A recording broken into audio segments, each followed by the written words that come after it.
Serial दालचीनी में कला की शादी हो जाती है और वह कमरे में आती है। जब नौकरानी दूध लेकर आती है तो वह उसे चिल्लाने लगती है और चिल्लाकर भगा देती है। वह कहती है, मैं कभी ऐसा नहीं होने दूंगी कि मेरी दीदी सुखी रहे और मैं यहाँ रहूं। कला का पति कमरे में जा रहा होता है और कला की तारीफ करता है। जैसे ही वह कमरे में पहुँचता है तो देखता है कि जो कला होती है वह एक जगह बैठकर रो रही होती है और इधर पर दालचीनी और उसका हस्बैंड तेज टेरेस पर डिनर करने के लिए आए होते हैं और अपने इस अनारकली सूट को छोड़कर आज दालचीनी ने कुछ नया पहना है, इसलिए उसे बड़ा बुरा सा लगता है और वह एक शॉल ओढ़कर छत पर आती है। रेड कलर के हार्ट भी डले होते हैं। यहाँ पर कला रो रो कर कहती है कि जब तक सारे घर वाले मुझे नहीं अपनाते मैं इस कमरे में नहीं आऊँगी, और चिल्लाकर उस कमरे से बाहर चली जाती है। उसके पीछे पीछे उसका हस्बैंड भी चला जाता है और इधर पर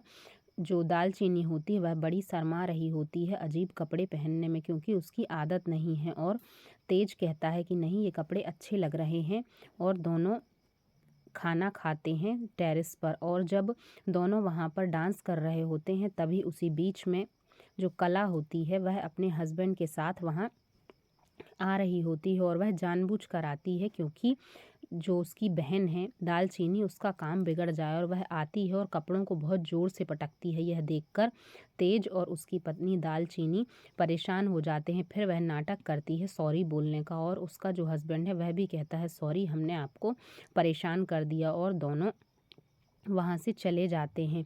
कला खुश हो जाती है। जब सुबह होती है तो दालचीनी भगवान के सामने प्रार्थना करती है कि हे माता जी, मेरा एक रिश्ता तो सुधर गया है, मैं अपनी बहन को भी सही रास्ते पर लाऊंगी, इसलिए आप मुझ पर कृपा बनाए रखिए।